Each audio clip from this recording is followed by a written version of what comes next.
right. Okay. So,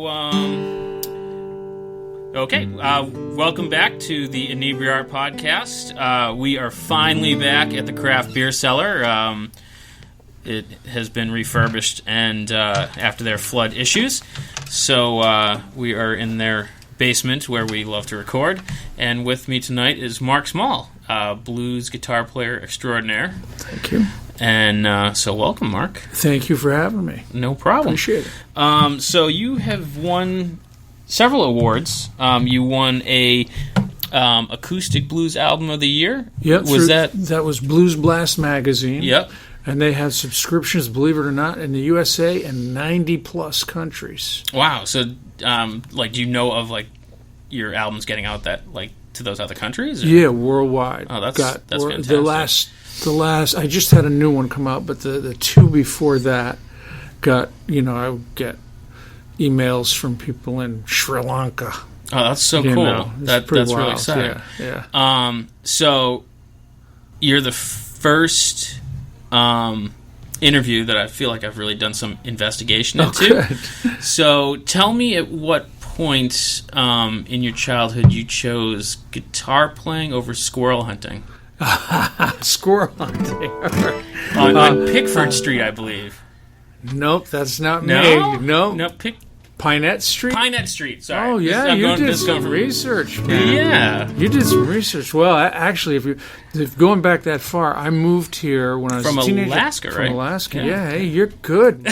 Like the CIA here. Yeah, so it's a funny little story. I have my regular job, and I was at work, and my boss is always like, you do so much, and every night she's like, oh, what are you off to do tonight? And last night she's like, oh, you're recording podcasts? I'm like, oh, tomorrow I'm recording with Mark Small, and I hear from behind me, the guitar player?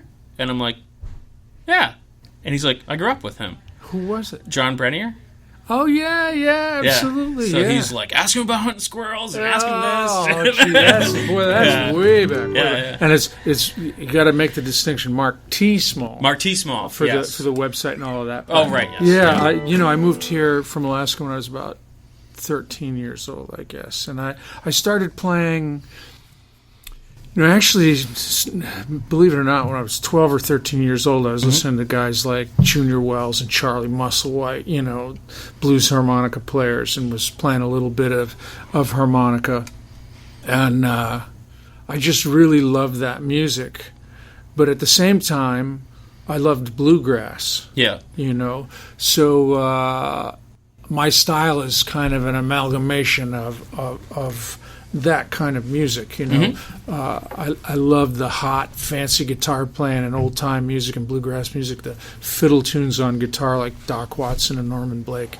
And I also love the blues stuff. I played electric guitar in a lot of different bands back when I was in my 20s. Yeah. But then reverted back to the good old acoustic guitar. So when you played electric guitar, was it more of a rock, or was it still blues? Sometimes I would play in rock bands. I would freelance, which was always an adventure, Yeah.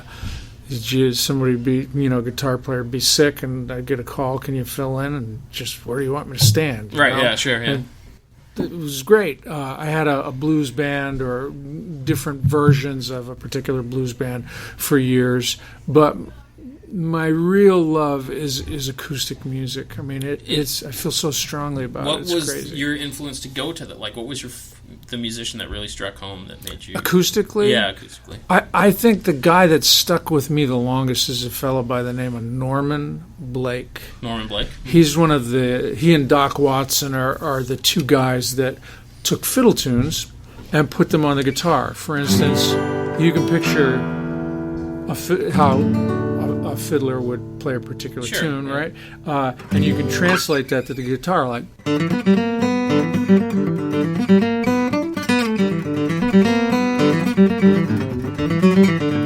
then embellishments.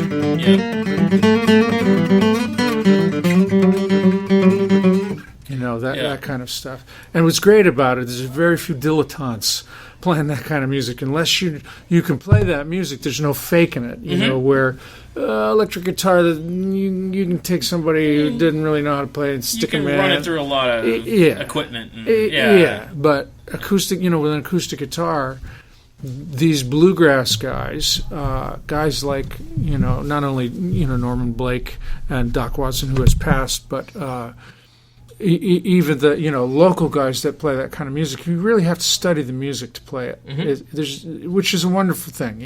If you're going to play it and go out and publicize it, you should know a little bit about it, in my opinion. And we talked a few weeks ago, and you're really into the history behind it, and I believe we're talking about early colonial settlers. I go all the way from the 1600s. Yeah. Basically, the music that the Europeans brought here was melodic. Yeah. And was listening music. Is it more kind of like a chamber music? That type of stuff. And then in the 1600s, I believe 1.5 million Africans were brought here. In the 1700s, 250,000 Scots. In the 1800s, 2.5 million Irish. Mm-hmm. And those three groups of people changed that listening music into dance music. And the fiddle played a big part in it, I just think it's important to know what you're playing. Yeah. And I'm a fan of Irish music, and Irish and country music are very similar. It all comes from the same tree. It really, really does. And the fiddle, the fiddle played a huge role in all of that. Is there a difference between a fiddle and a violin? There is, from a playing standpoint. There is, but it's the same instrument. There are different ways to.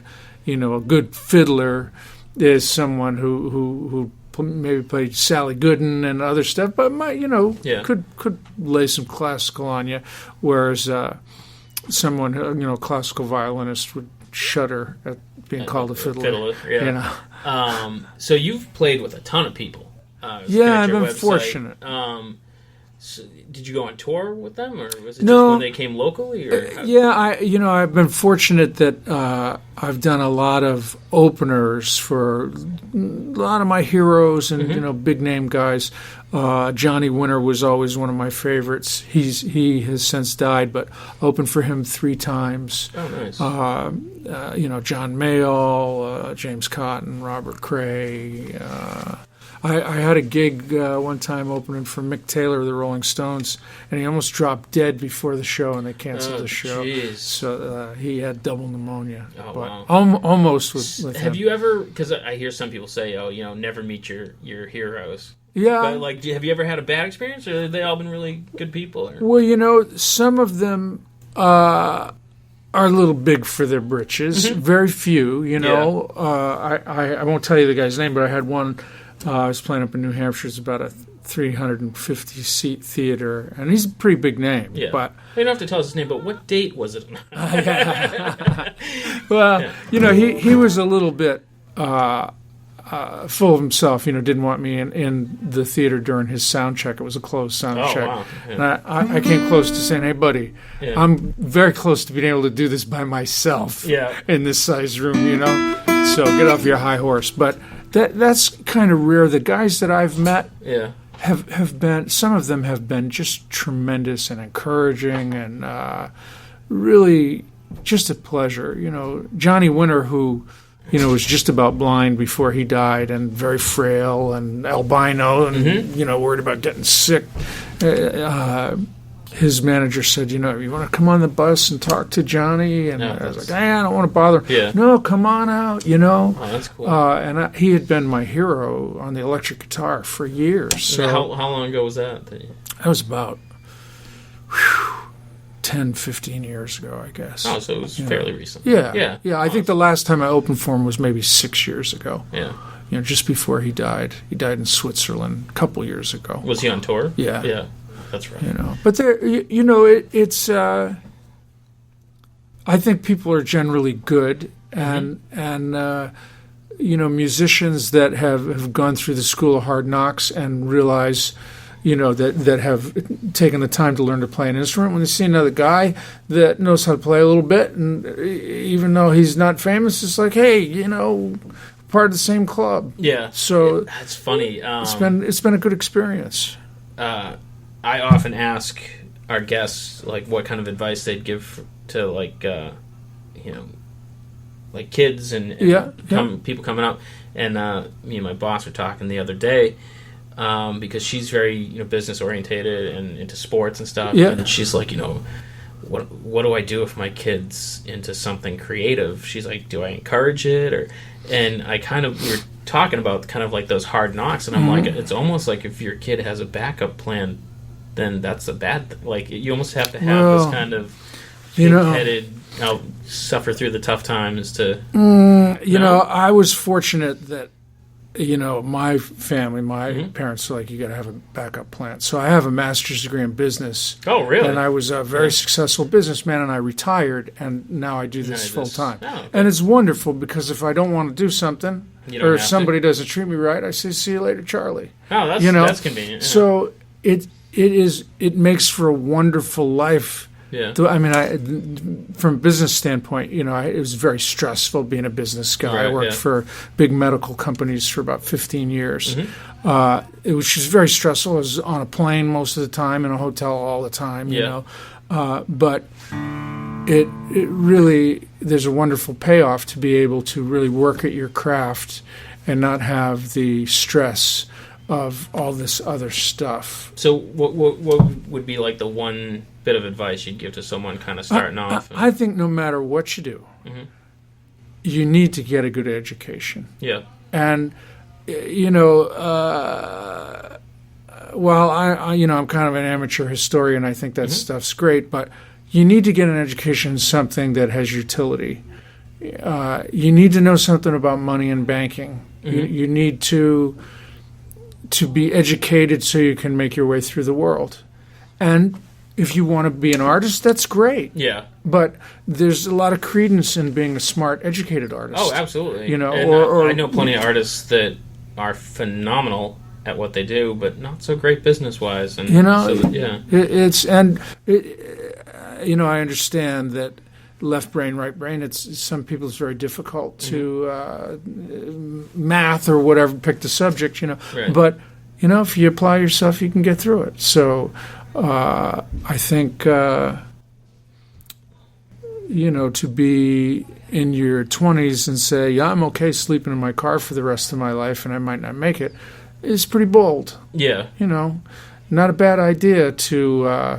when I was a business guy, everywhere I went, I had a guitar with me. I flew with a guitar all the time. I practice, knowing that I would do this full time. I retired in 2006. That's been great. Yeah. And I feel like it's you have to find your own path and just be happy with what you're doing. If you're happy couch surfing and living in a car and playing your music, then that's what makes you happy. The problem is, your tastes change. Oh, absolutely. I had a friend that was touring around the country with a Fish cover band, a kid I grew up with. And after, the shine wore off on that, he's like, I was living in a garage. He's like, oh, yeah. After a while, it just got to be too much. And he wanted to kind of settle down. But you still have that experience. Yeah, I think the bottom line is good education, no matter how talented someone thinks they are, or what, good education is only going to help. Yeah. So that's my advice. Well, that's good, because my son listens to this, so. Yeah, hey. Do your homework, Liam. Yeah, I'm telling you. It makes it easier, if you really think you can make it in the arts, it's going to benefit you to have some education and understand how the world works. No question about it. Yeah. So when you were playing with these many people, Johnny Winter and James Montgomery, and what was the high point there? Like, what was your favorite venue to play? Was it the biggest crowd, or was it just the best particular room? Or for me, it's a little bit different. I love to play the guitar so much. I mean, I can't quantify it. I love to play that much. I get up in the morning and it's like a form of meditation for me to practice and to play, and that's what I do.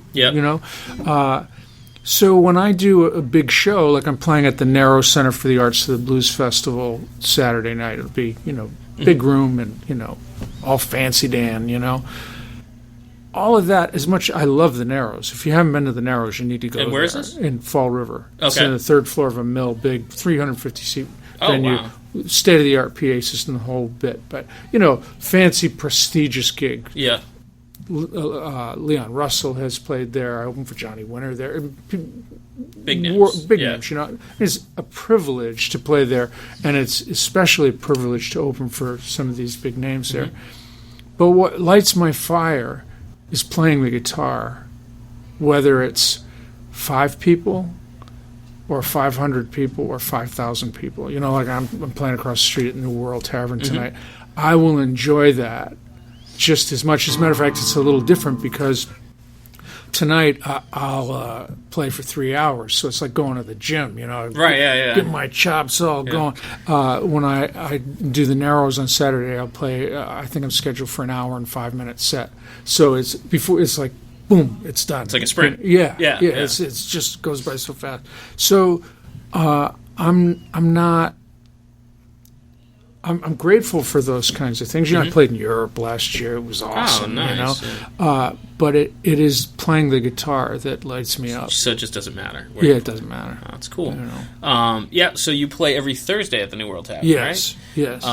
Yes. It's. I was talking with Matt, one of the bartenders over there, and because we're about 3.5 years there.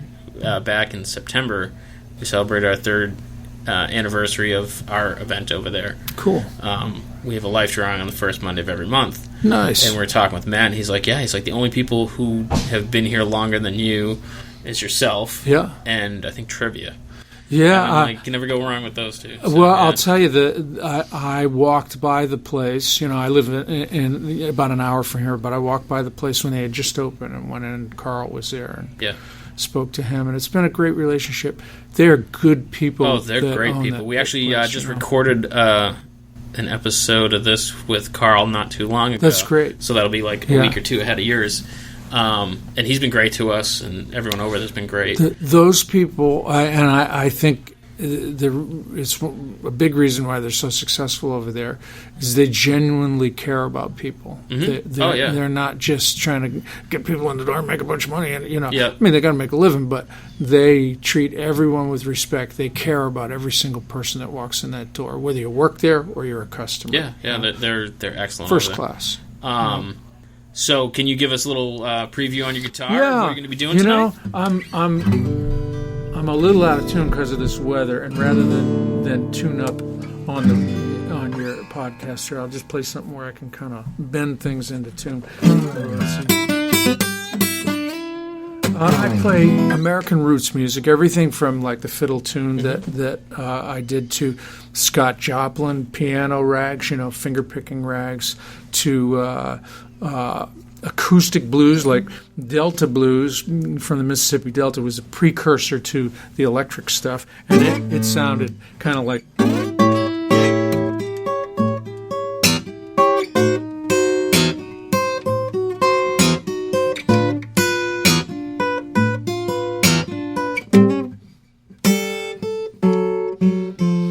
That kind of stuff. But a little bit of Chicago would be to give that sound, it's typically played on the electric, but to sound like a band, you do the foot stomp and stuff, and it would be more like this.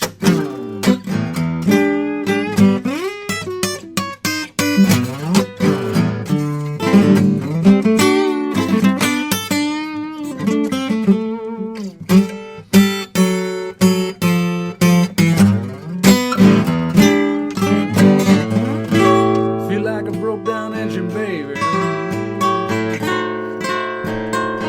Ain't got no driving wheel.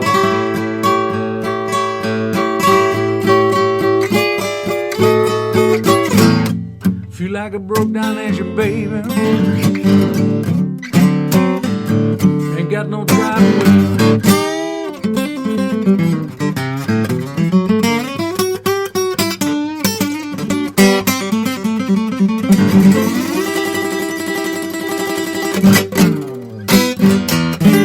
Jumping down and lonesome. Oh, baby, that's the way a man like me can feel.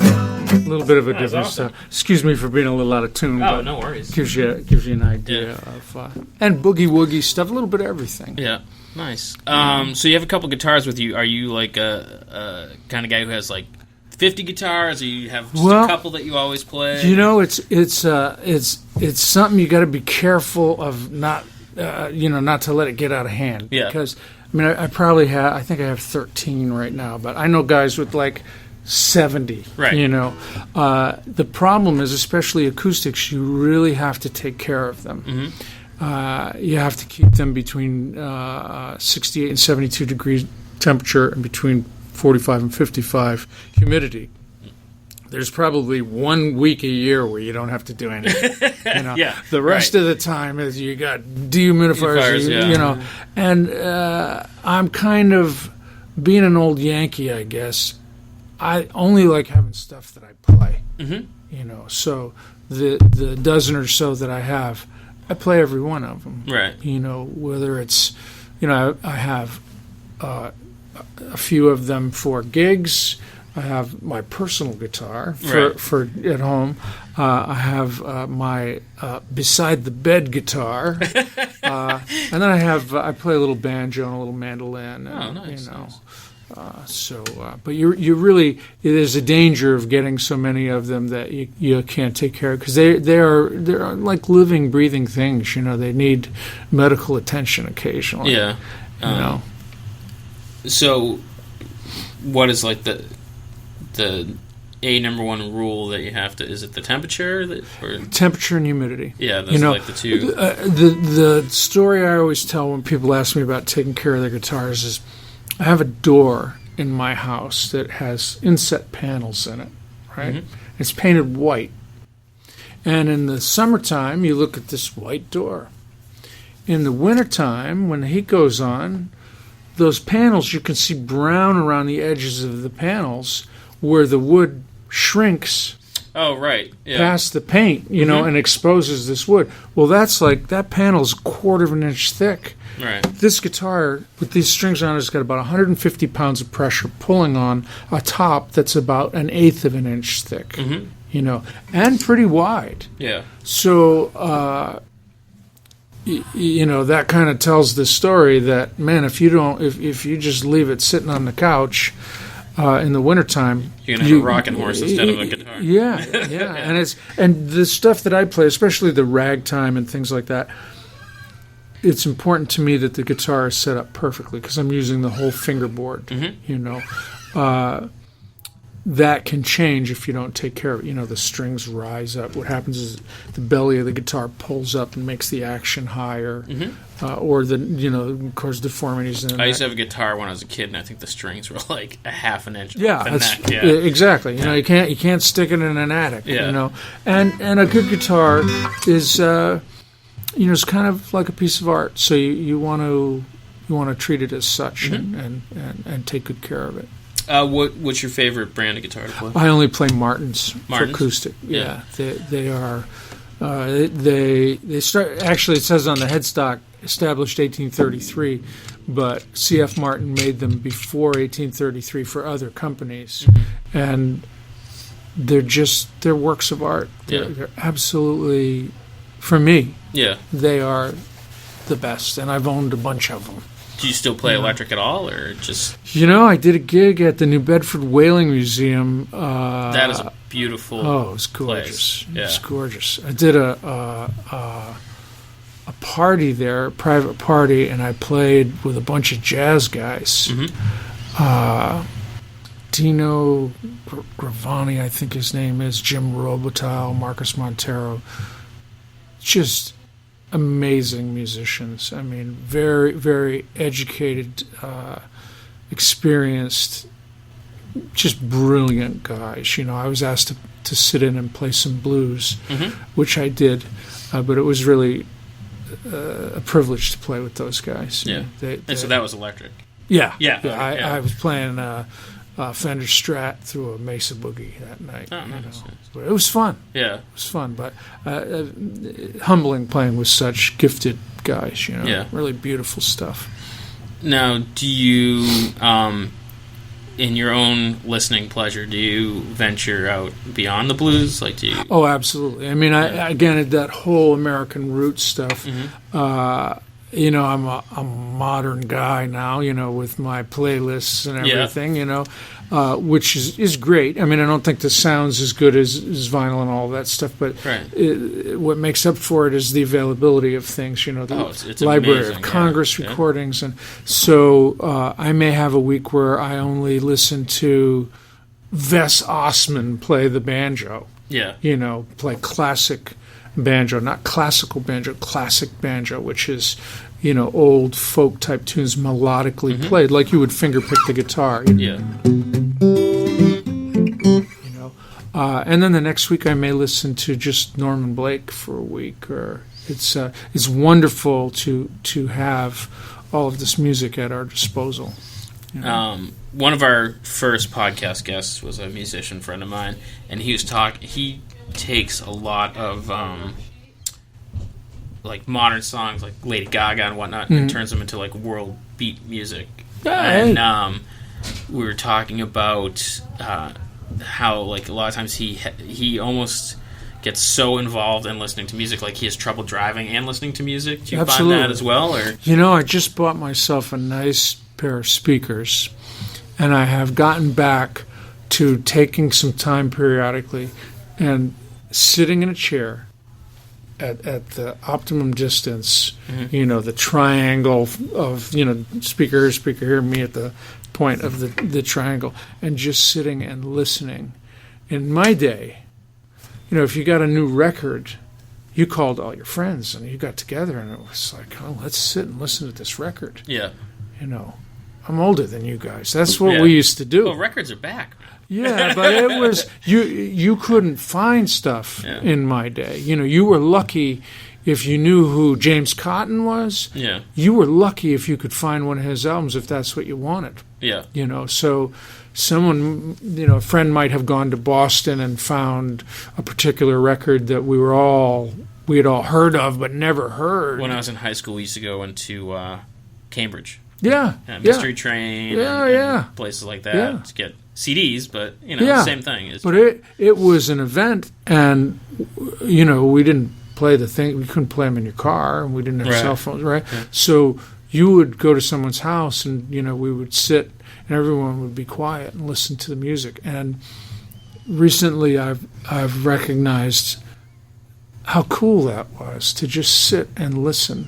Not be multitasking with 10 other things. Just sit and listen. And I'm trying to do more of that. It's really enjoyable. Beats the news. Oh, yeah. A lot of things beat the news. Get trip to the dentist might be better. That's true. You've got that right. But that is, it's a really valid point because, 99 times out of 100 when I'm listening to something, I'm doing something else. Yeah. Yeah, and when you're doing that, there are things that you're missing in the music. Yeah. If you especially on a good set of speakers, there's some stuff going on, especially acoustic music. Yeah. Or, for instance, Norman Blake, the acoustic guitar player that I like, plays all by himself. His tone and touch on the guitar. Some of the stuff that he's playing is not all that difficult, but his tone and touch and the way he approaches it is just so beautiful and so brilliant that when you sit and really close your eyes and focus on his playing, you see that, you hear that, you recognize that. You might not driving down the road. Just humming along to it. Yeah. So, music is an experience, and you can have that experience be at whatever level you want. Yeah. I want it at that level. I will agree with you and kind of take that in a different direction. I went to a couple concerts this past summer, and I've seen a lot of this type of thing, is the people who record, live stream, take pictures on... Yeah, if you're at the concert, man, I don't get that at all. They're watching this tiny screen in front of them when it's happening. You're speaking my language, Andy. I saw Doc Watson about 5 years before he died. One of the forefathers of acoustic, like bluegrass and fiddle tunes and stuff. And there was a guy in the audience who spent the whole time with a little tiny camera, one eye closed, looking through a little tiny camera. And I thought, I just don't understand, how can you experience that? You're watching history here. Yeah. And you're watching it through. You missed the whole thing. And I went and saw Guns N' Roses this past summer on their reunion tour, which I was amazed it ever happened. I'm not going to lie, I took a couple pictures, but, snap, okay. Concert time. That's the whole point of it. Yeah, like I don't.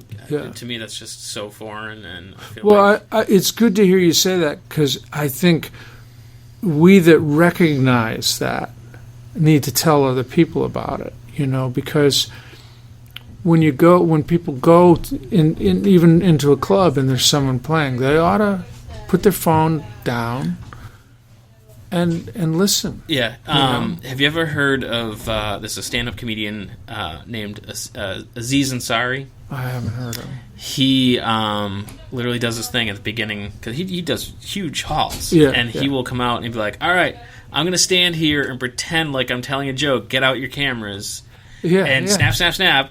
All right, put them away. Now let's have a show." And it's just that. Okay, let's get it out of the way. Yeah. But I've even read reports. And they're on the internet, so they have to be true. Yeah. That when you record something, it almost gives your brain permission to forget it. I wouldn't doubt it. I heard someone say, I think Jack White was saying, a guy will work on a painting for 6 months to a year, and it'll be the best painting of his career.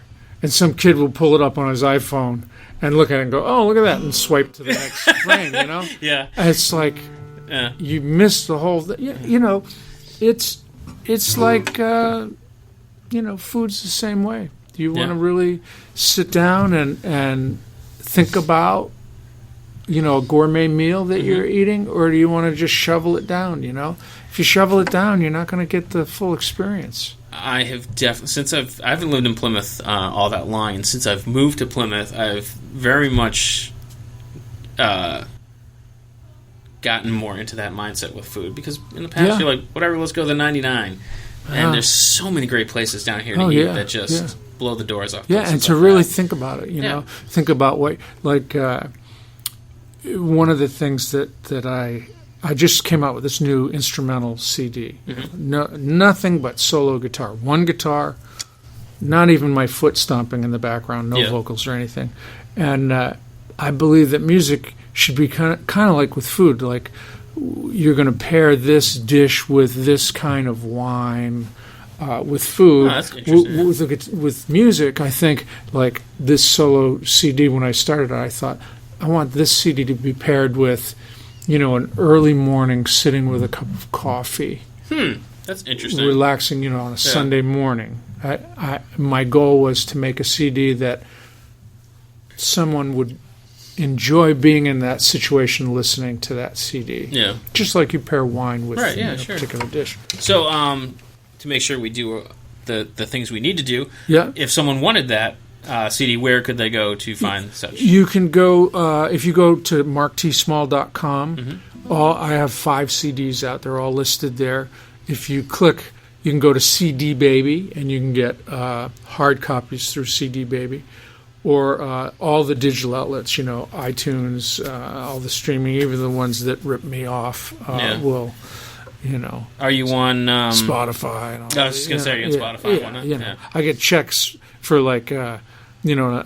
list of the transactions. Spotify is like 0.001 cents for this download. Don't spend that on one spot. It's terrible. It's terrible, And that's... I was listening to an interview with the lead singer from the band Cake recently. Oh, yeah. And he was saying how, he's like, I'm going to have to get a job. He's like, it's your music is more available, but less people are paying for it. That's exactly right. Yeah. Back to my point of backup plan is not a bad thing. That's true. Because I heard an interview with Joe Walsh, and he was saying it's all gone. Yeah. You can't make a living at this. I mean, it's bad enough. You want to play a big show. Well, guess what? you got to have people willing to pay for tickets to fill those seats before they'll even think about you playing that big show. Sure. You know, Yeah. I don't care if you're how amazing you think you are. Right. If you're not going to sell out. Yeah. People don't show up. Right. They don't need you. Yep. You know, Yeah. sad but true. And so the moral of the story is for our listeners: go out and listen to live music and buy CDs. And You know, I think personally, I feel that everybody who cares about art should have a restaurant that they patronize. And when I mean patronize, I don't just mean eat there. That they say, you know what, this is my restaurant. Yeah. And they tell people, you want to go to a nice restaurant, this is the place you go. They should have a restaurant like that. They should have a club that has good music where they say, hey, when was the last time you heard, like, you need to get out there and go to this particular club? That, on their list. And they should have, a musician or a band that they support. This band is playing, we got to go out there and show them some support. Because if you don't do those things, you're going to be eating out of vending machines, listening to karaoke. Yeah, and it's all going to be kind of this homogenized. Yeah, that's right. You're going to be eating at McDonald's, and then you're going to go to the local bar for karaoke. And that's what it's turning into. Karaoke's... Well, I shouldn't say it's all bad. I've heard some good karaoke. Yeah, it's all bad. There's some that's really bad. Or disc jockeys, Yeah. It really is a fact. If you don't, you pick out some things to support. If people don't do that, the world is, it's happening already. I mean, in my day, Newport, Rhode Island, you could go to Newport and there would be 25 bands playing. Club after club, all the way down the street, every other building there was a band playing. Yeah. Now go to Newport and tell me how many bands you see. Was it all DJs? DJs or no music. Yeah. No music at all, Piped in music or whatever. So it's happening. Well, the thing that has to really hurt is, as much as they can be convenient, is those jukeboxes now that are hooked up to the internet. So and everybody's got this stuff on their phone, Yeah. I mean, the other thing that's changed is universities used to have all kinds of music going on. I mean, UMass had the Estetford every year that was a big, like, folk festival. It was blues and bluegrass and old-time music, and hundreds of musicians would go. Yeah. And you could walk around the campus, and there'd be 5 guys playing a particular kind of music over here. Go around the corner, there'd be 4 or 5 people playing some other kind of music over here. There'd be little nooks and crannies, hundreds of people playing music. It was wonderful. Yeah. Now, go to UMass and say, let's go to UMass and hear some music. There's none. Yeah. There's none. There's no more. There was a Rathskeller there that had music on the weekends. They had bands there. That was pretty legendary. It was locally. great. Yeah, it was great. Yeah. And now there's none. So, I don't mean to preach, but if you care about the arts and you like music, you need to pick a few things out and say, you know what, I'm going to put a little bit of energy. Doesn't take much. Yeah. And if you need something for your wall, buy it from an artist. Buy somebody's CD. Go to see somebody and buy their CD, or just show up with a couple friends and support the cause. Because it's the same in the clubs. If people don't show up, there's not going to be live music. Yeah, that happened at a local bar down here. Yeah. And it's just people weren't coming out to see the bands, and so they stopped booking bands. Yeah, and you can't blame the owner. Oh, no, not at all. It's not making them money. Yeah, he's got to survive. The general public is who to blame. Right. If and I'm sure people were disappointed that happened. Oh, yeah. If those people that were disappointed said, you know what, attendance is a little low there, let's call some people up, get them in there on a Friday night, so they keep doing this, they would still be having music. Sure. It's got to be grassroots, Yeah. It's got to be grassroots. It's tough. Yeah, it is. Yeah. So we don't want to keep you too long because we know you got to. What time is it now? Quarter past. I got to get over there and set up. Okay. Can you just play a little jig to play us out? Sure. I'm so out of tune from the humidity. Oh. I am so out of tune. And I don't want to sit here and bing on your show. But we're going to actually record another one, and then we're probably going to come over and listen cool. to you. There you go. Thanks for having me, It was Andy. a pleasure to have you on. And so for our listeners, make sure you go to marktsmalls.com. marktsmall.com. And thank you for listening. Cool. Thank you so much, guys. Thanks, Appreciate it. And thanks for checking out the show today, listeners. If you enjoyed the content today, you can go over to patreon.com/Inebri-art to support the show. You can join over there for just a few dollars a month and help us provide this fun content that you just checked out. You can also email us at Inebri-art.com with your questions, complaints, and concerns, or you can find us on all social medias at Inebri-art or at Inebri-art6 on Instagram. And also don't forget to check out our other shows, Bar Talk Podcast, Old Colony Cast, Inebri-art, and all the other shows on the Inebri-art Network, which you can find at Inebri-art.com. Thanks again for listening.